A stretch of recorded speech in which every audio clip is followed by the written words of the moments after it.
Let's get started. Before we dive into discussing the Kashmir resolution, it's important to understand the basics of the conflict. Let's generalize what the different parties want without getting into deeper complexities. India wants the entire area to be part of the Indian Union. Pakistan wants the area as well. In Kashmir, there are two broad sentiments. One group wants an independent Kashmir, like a separate country, and another group wants to be part of Pakistan. Now, this is something only Kashmiris themselves can answer, so if you'd like, you can share your thoughts in the comments. For the sake of forming an argument, let's assume that X percentage of Kashmiris want independence and Y percentage want to be part of Pakistan. But it is clear that the percentage of people wanting an independent Kashmir is greater than those wanting to join Pakistan. You may have heard of several militant groups active in Kashmir, one of which was the Jammu Kashmir Liberation Front. This militant group wanted Kashmir to be independent, so they fought against the Indian Army and police forces. They were supported by Pakistan's security establishment. However, when AJK started saying they would also liberate Kashmir under Pakistani control, ISI began cracking down on them. As a result, a section of the AJK was disenfranchised by Pakistan, and India supported them to create the Ikhwan Force, a pro-Indian Muslim militia active in Kashmir. Both of its leaders, Kuka Pare and Javed Ahmad Shah, were killed by pro-Pakistani militias for supporting India. I mention this because not all Kashmiri Muslims are against India. Their numbers are debated, but there are pro-India Muslims in Kashmir. However, generally speaking, they stay low profile. Otherwise, they risk being killed by militants. Now that we've covered a generalized version of the popular belief in the region, let's dig deeper into understanding what Kashmir really is. Stay seated, because things are about to get serious and complicated. When the international media covers the Kashmir issue, they usually show a certain map. But that's not the whole of Kashmir. It's a diverse region with different political aspirations and radically different demographics. These regions include Gilgit-Baltistan, Azad Kashmir, also known as Pokin India, Jammu and Kashmir, and Ladakh. Let's first dive into the region of Gilgit-Baltistan.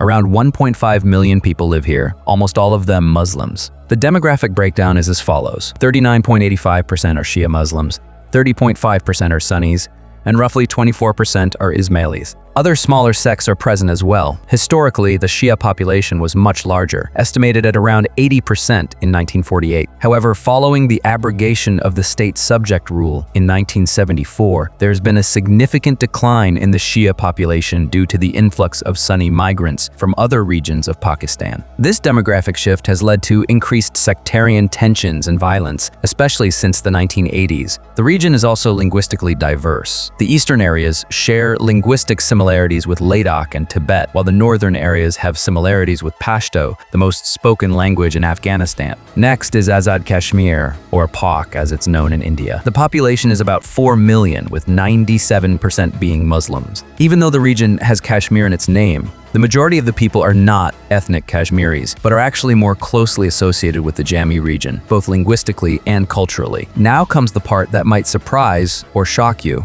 especially if you were unaware of it before. The Jammu region is bigger than both Kashmir and Pak and has a Hindu majority of about 66%. You could even consider it 70%, as Muslims form around 30% of the population in this region. But the complexity doesn't stop there. This Hindu majority isn't uniformly spread throughout the Jammu region. For example, in Udhampur district, Hindus form almost 90% of the population, while Muslims make up the remaining 10%. But in northern areas bordering Kashmir, like Poonch district, the demographics switch, with 90% of the population being Muslim and only 10% being Hindu. There are also linguistic variations in the Jammu region. In Ramban district, for instance, 51% of the population speaks Kashmiri, with the other community divided between Gajri, Dogri, and Pafari. However, this still means that nearly 50% of the district's population is not Kashmiri, which is why it is considered part of Jammu and not Kashmir. Now, let's consider another fact. Out of Jammu's 10 districts, only 4 are Hindu majority and 6 are Muslim majority. However, the population of these 4 Hindu majority districts is much higher than the other districts. Even in the Muslim majority districts, excluding Poonch, the demographics are not as one-sided. For instance, in Rizi district, Muslims make up 49% of the population and Hindus make up 48%. Why did this happen? It's the aftermath of the 1947 partition of India. Riots began in Rawalpindi, where Hindus and Sikhs were killed, and these communities started migrating to the princely state of Jammu and Kashmir. This ignited anti-Muslim pogroms in Jammu, where groups like the RS participated. According to reports, around 20,000 Muslims were killed, causing many to flee from present-day Jammu to Azad, Kashmir, which is under Pakistan's control. The same happened with Hindus in Pak, who migrated to Indian-administered Jammu. The demographic changes of this period can still be seen in today's population data. History is bloody, isn't it? Let's move on to Ladakh, which isn't as complex as Jammu. Ladakh has two major regions, Kargil and Leh. Shia Muslims form the majority in Kargil, while Ladakhi Buddhists form the majority in Leh. The overall demographics of Ladakh are 46% Muslims, 39% Buddhists, and 12% Hindus. Although Ladakh as a whole isn't Muslim majority, Kargil certainly is. The population of the entire region is only about 250,000, so electorally, they don't hold much significance. But if you consider Kargil and Leh separately, they definitely have some political weight, which we'll discuss in later videos. Finally, let's talk about the real Kashmir, the Kashmir Valley. This is the most populated region in the entire state, and therefore it holds the political power.